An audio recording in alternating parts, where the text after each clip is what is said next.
Les mondes du ténèbre peuvent activer la nature contre vous.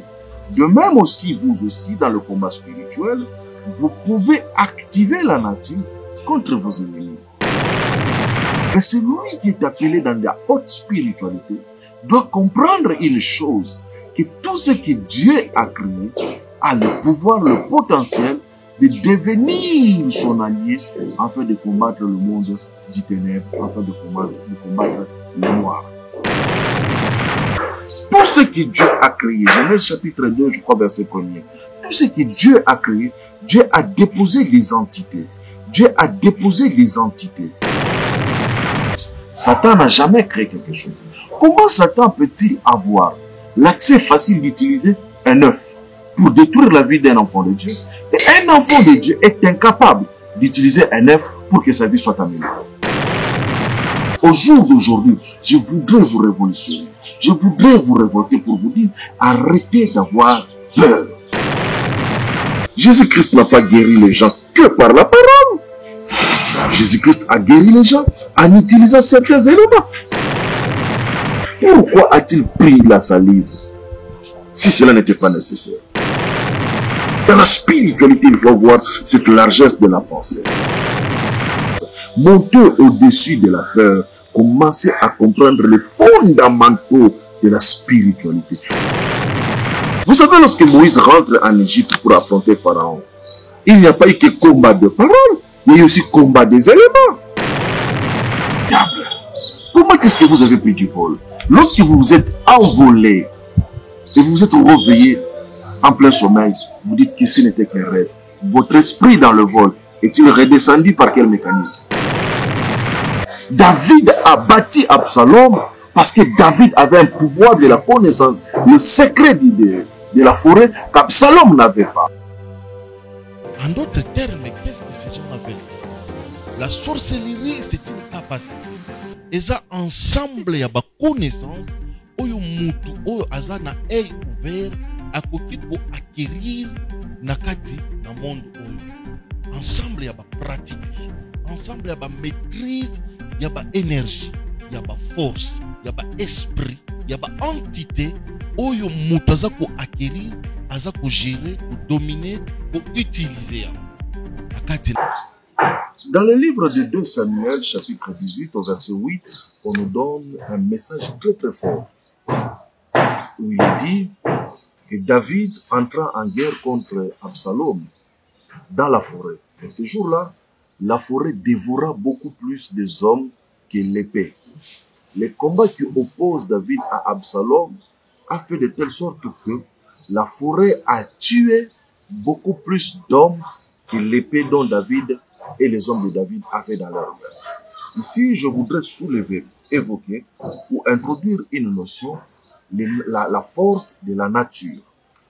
Dans le monde spirituel, il vous faudrait que vous maîtrisiez, que vous compreniez que la nature peut devenir votre ennemi, tout comme elle peut devenir votre allié.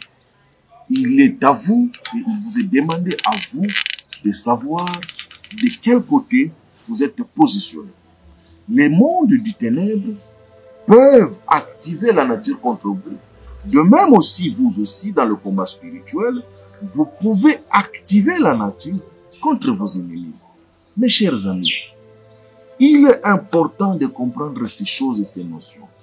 L'ennemi est en train d'utiliser beaucoup de stratégies, beaucoup de stratagèmes pour amener les enfants de Dieu dans la captivité, dans la souffrance et dans la misère. Mais les enfants de Dieu, en dehors de tout cela, en dépit de tout ce que l'ennemi est en train de faire, le diable a semé une semence de la peur, une semence du doute, une semence dont ils ne peuvent pas avancer, ils ne peuvent pas oser, ils ne peuvent pas faire de choses, tout simplement parce qu'ils pensent que certaines choses ne sont que de l'apanage de l'ennemi, ne sont que exclusivement données à l'ennemi.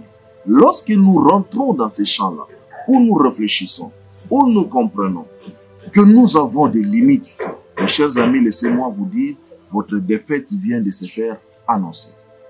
Lorsque nous commençons à concevoir que Dieu est limité, que le diable peut utiliser tout ce que Dieu a créé pour nous nuire, notre échec est déjà sur notre porte ou devant notre porte.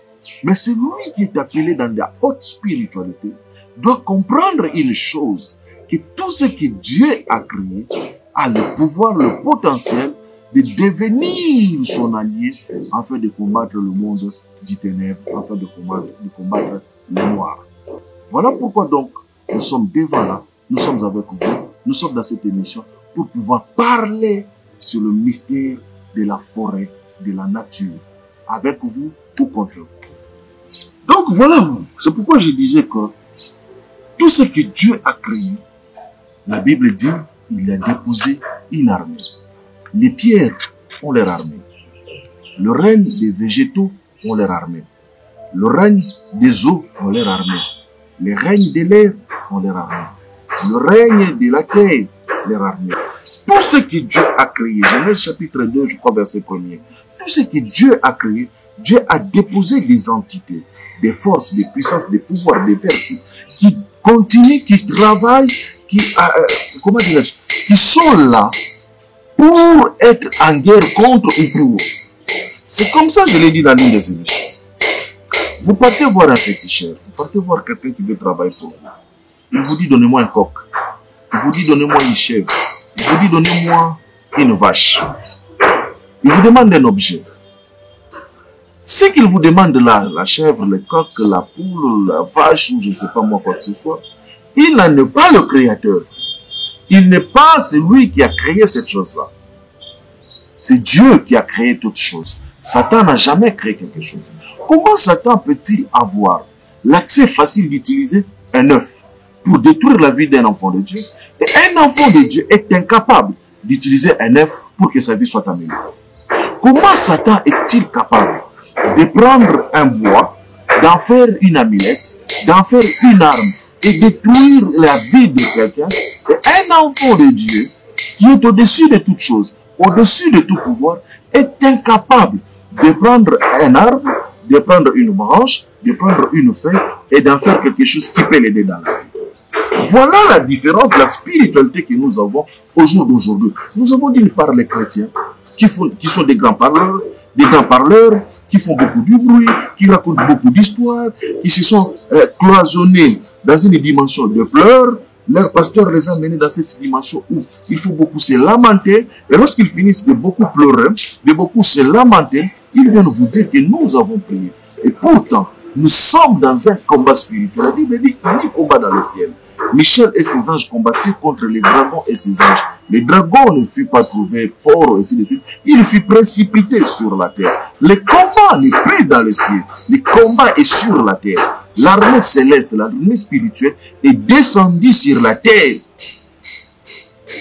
Ce n'est pas concevable que dans cette attitude de choses, que nous développions une race de personnes, de croyantes, qui sont tout le temps pleureurs, tout le temps pleureuses, tout le temps accusatrices, tout le temps en train de se plaindre, incapables de regarder les combats en face et de se dire « je veux me battre jusqu'à la fin ».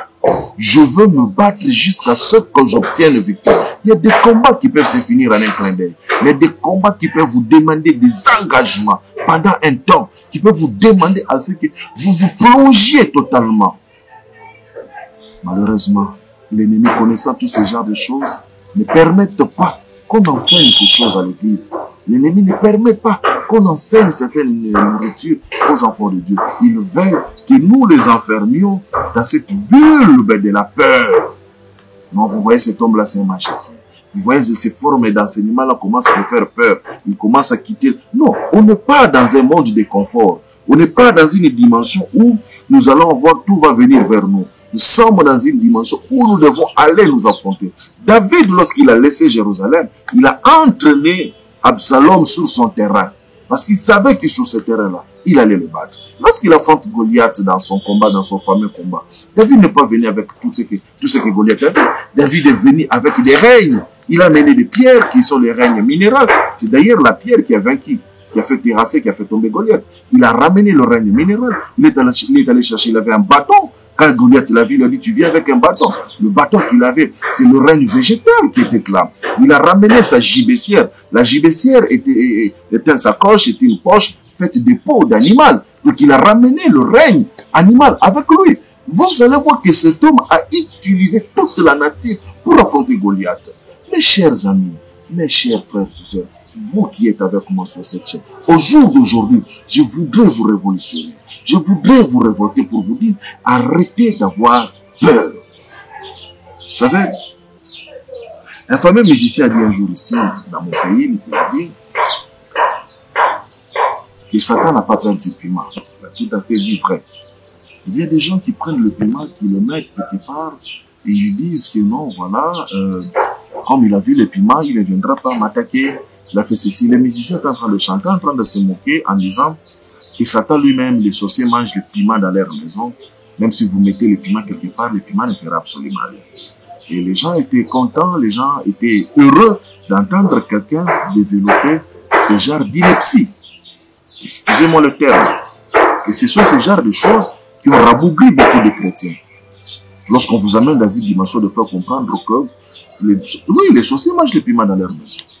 Mais le même piment que les sorciers mangent, le même piment que moi et toi nous mangeons, peut devenir une armée, peut devenir une arme, peut devenir une puissance. Parce que même le sorcier, lorsqu'il veut te détruire, il peut utiliser le piment pour détruire un couple. Il peut faire un service, une cérémonie. Il peut faire des choses, il va mettre le piment et c'est terminé. De la façon dont le piment pique, la façon dont la relation là va devenir. Comment se fait-il que l'ennemi, le diable, est capable d'activer les forces cachées dans le piment pour détruire la vie de quelqu'un, et toi, un enfant de Dieu, tu es incapable de prendre le piment et d'en utiliser pour ton bien. Pour ton bien. Pour ton bien. Donc le diable peut prendre cette poule-là, cette œuf-là, et en faire tout ce qu'il bon lui semble. Et toi, lorsqu'on te dit on va faire un travail avec l'œuf, tu dis ah non, j'ai l'impression que nous rentrons dans la magie. Vous voyez les grands dangers. Donc Dieu, dans son amour infini, dans sa bonté céleste, crée une poule qui pond des œufs, et ces œufs-là sont exclusivement pour que les ennemis de Dieu en fassent du travail. Essayez tout simplement. Essayez de dire cela à un enfant de Dieu. Essayez de lui dire que nous allons avoir un travail avec l'œuf. Vous allez voir comment est-ce que ces messieurs vont vous fuir. Au jour d'aujourd'hui, tout ce que nous parlons, il n'y a qu'une petite, une infime partie des gens qui parviennent à saisir la quintessence et comprennent que non, ça c'est de la spiritualité, c'est de la haute spiritualité. Mais sinon, quand nous nous mettons à parler comme ça, les gens nous voient avec des cornes, les gens nous voient avec des dents fourchues, les gens nous voient avec des longues queues, en disant que nous sommes en train de faire l'apologie du diable. Je ne peux pas, moi, connaissant Jésus-Christ, avec l'œuvre de la croix, tout ce qu'il a fait pour moi, pour ma vie, pour me sauver, et me mettre là, et commencer à glorifier Satan. Mais je suis en train de vous réveiller pour que vous ne puissiez pas continuer cette vie. Je suis en train de prier pour que votre vie ne soit pas la même, ne soit plus la même. Mais pour qu'il y ait changement, il y a recours à beaucoup de choses. Jésus-Christ n'a pas guéri les gens que par la parole. Jésus-Christ a guéri les gens en utilisant certains éléments. Pourquoi a-t-il pris la terre? Pourquoi a-t-il pris la salive? Si cela n'était pas nécessaire. Dans la spiritualité, il faut voir cette largesse de la pensée. Et de comprendre que tout ce qui nous entoure peut devenir nos alliés, tout comme nos ennemis. Dieu est en train de dire un jour, Dieu est en train d'accuser, de condamner Israël à la terre. Il dit, terre, terre, écoutez ma parole. Dieu appelle, Dieu réveille la terre contre son propre peuple. Oh mes chers amis, quittez l'ignorance. Fuyez l'incapacité de comprendre les choses. Élevez votre foi. Élevez votre dimension de la croyance. Montez au-dessus de la peur. Commencez à comprendre les fondamentaux de la spiritualité. Commencez à comprendre comment est-ce que les choses se font et se passent. Comment est-ce que quelqu'un peut utiliser un palmier contre toi et que toi, lorsque tu pries, tu es incapable d'utiliser le palmier contre tes ennemis? Vous savez, lorsque Moïse rentre en Égypte pour affronter Pharaon, il n'y a pas eu que combat de parole, mais il y a aussi combat des éléments. Et chaque élément est une divinité en soi. Je suis en train de parler d'une émission sur les totems, dont la deuxième partie va venir d'ici la semaine prochaine. Chaque divinité, chaque élément est une divinité en soi. Est une divinité en soi. Je voudrais un jour m'arrêter pour parler des 5 pierres dont David est allé choisir dans le Torah. Il n'a pas ramassé les pierres au bord du chemin. Effectivement, les hommes de Dieu ont dit, vous savez, le Torah symbolise la parole de Dieu. Ici, nous sommes en train de parler des normes mystiques qui sait activer les éléments. Regardez comment est-ce qu'il est en train de choisir les armes pour affronter Goliath. Il choisit les pierres dans le Torah, les pierres les règnes minérales, le Torah c'est l'eau, les règnes des eaux, il prend là le bateau, ainsi de suite. Il constitue son armée pour aller affronter Goliath. Et toi, tu l'affrontes avec quel élément? Quelqu'un qui t'a ramené dans une dimension où à chaque fois quand tu dors la nuit, tu te retrouves dans une forêt. Et lorsque tu es dans cette forêt, on te poursuit, on te pourchasse. Je vais te révéler une chose. Et cette chose que je vais dire va toucher plus d'une personne dans cette émission. La quasi-totalité des gens qui rêvent qu'on est en train de les poursuivre, qu'on est en train de les pourchasser, qu'on est en train de vouloir les attraper dans le rêve. Oui, toutes ces personnes qui rêvent ce genre de rêve, à un moment donné, se retrouvent qu'on est en train de le poursuivre, de le pourchasser, il va s'envoler. Et chaque élément est une divinité en soi. Je suis en train de parler d'une émission sur les totems, dont la deuxième partie va venir d'ici la semaine prochaine. Chaque divinité, chaque élément est une divinité en soi. Est une divinité en soi. Je voudrais un jour m'arrêter pour parler des 5 pierres dont David est allé choisir dans le Torah. Il n'a pas ramassé les pierres au bord du chemin. Effectivement, les hommes de Dieu ont dit, vous savez, le Torah symbolise la parole de Dieu. Ici, nous sommes en train de parler des normes mystiques qui sait activer les éléments. Regardez comment est-ce qu'il est en train de choisir les armes pour affronter Goliath. Il choisit les pierres dans le Torah, les pierres les règnes minérales, le Torah c'est l'eau, les règnes des eaux, il prend là le bateau, ainsi de suite. Il constitue son armée pour aller affronter Goliath. Et toi, tu l'affrontes avec quel élément? Quelqu'un qui t'a ramené dans une dimension où à chaque fois quand tu dors la nuit, tu te retrouves dans une forêt. Et lorsque tu es dans cette forêt, on te poursuit, on te pourchasse. Je vais te révéler une chose. Et cette chose que je vais dire va toucher plus d'une personne dans cette émission.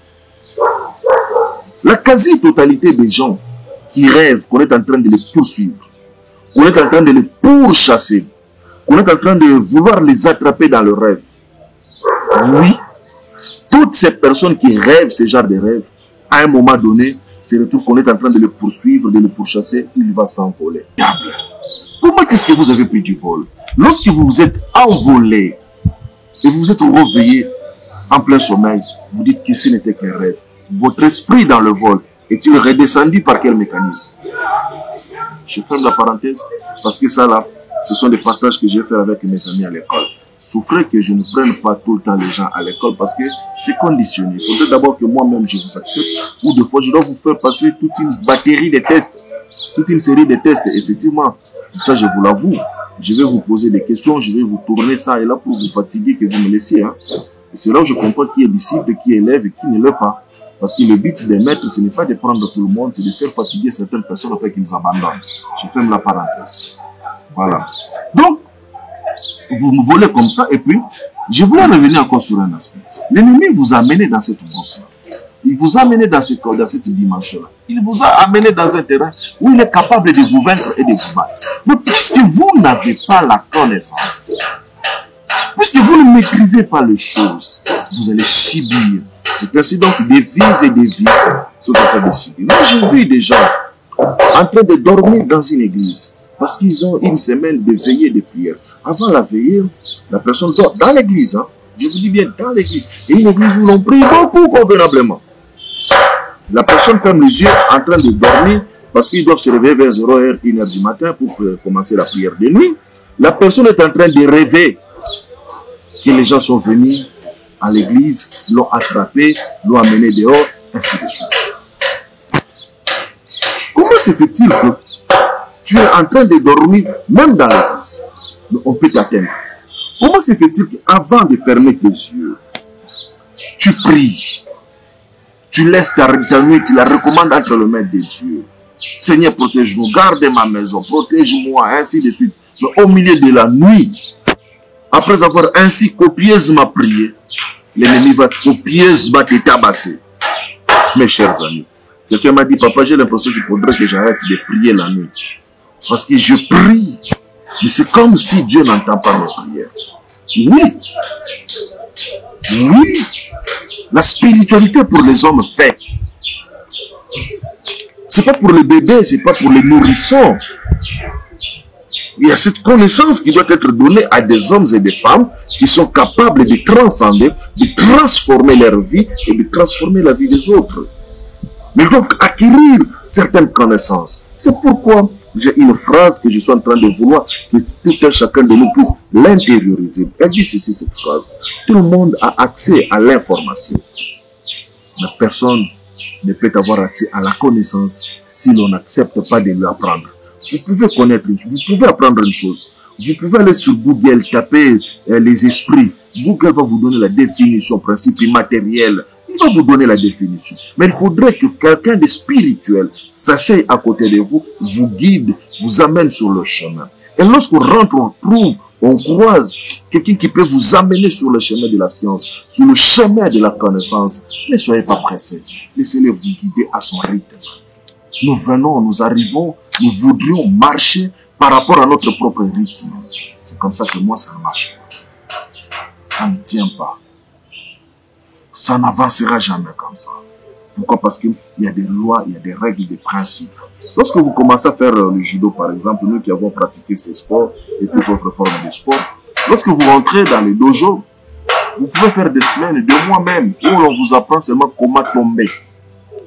Tomber, vous vous relevez. Vous faites une chute, vous vous relevez. Mais à un moment donné, je me suis dit, mais attendez, les sports que je suis venu apprendre, on est qu'on m'apprenne comment je vais commencer à tabasser les autres, on m'apprend seulement comment tomber, comment me relever, comment rouler, ainsi de suite. À un bon moment, j'ai failli même abandonner. Jusqu'au jour où, après avoir pratiqué, j'ai fini par comprendre que tu ne peux pas devenir un bon combattant si tu ne comprends pas comment te défendre. Avant de savoir attaquer, il faut savoir se défendre. La Bible dit l'ennemi nous attaque. Mais quand il nous attaque, nous devons avoir la capacité de nous défendre avant de contre-attaquer. Mais au jour d'aujourd'hui, qu'est-ce que nous avons comme arme? Nous avons que des pleurs. Nous avons que des lamentations. Et nous avons ces deux catégories de chrétiens, de personnes qui sont là. Seigneur, mon Dieu, quand tu vois ma souffrance, pourquoi tu continues? Oui, ce n'est pas mauvais.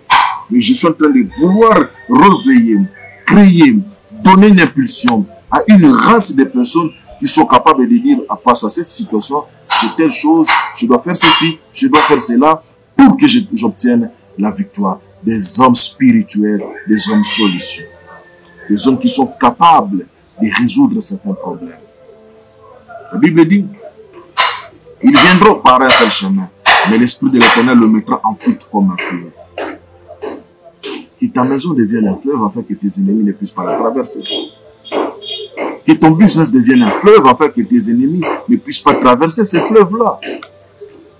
Que la nature qui est autour de toi puisse devenir ton allié. Lorsque quelqu'un va prendre ta photo, va prendre ton vêtement ou le fil de ton vêtement, il va le mettre sous la terre pour te détruire. Que la terre dise, celui-là est mon allié. Je vais chercher. Lorsqu'on a pris le corps de Jésus, on est allé le mettre, on l'a enseveli. C'est ce que la Bible dit, il a été enseveli. Lorsqu'on est allé l'ensevelir, le Christ, la terre ne pouvait pas le décomposer. La terre ne pouvait pas avoir l'effet sur son corps pour deux raisons. Premièrement, il était en harmonie avec tous ces éléments-là. Ces éléments étaient ses alliés. Il les utilisait pour plein de bonnes choses. Il ne pouvait pas détruire son corps. Secondo, la partie mystique. La terre ne pouvait pas corrompre le corps du Christ, tout simplement parce que le corps du Christ a été donné avant. Donc tout ce qu'il y avait là, ce n'était que de l'enveloppe. C'est pourquoi le jour où on est venu pour voir sa résurrection, on n'a pas trouvé de corps. Parce qu'il y avait une transition. J'ai fait une émission particulière sur la sorcellerie pour expliquer ce phénomène de ce corps-là. Donc le corps du Christ a été donné.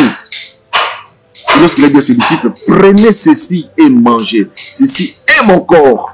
C'est une autre dimension. Lorsqu'il rentre sur la croix, il finit la dernière partie de son corps. Tout ce qu'on a mené là, dans les tombeaux là, ce n'était que du vide.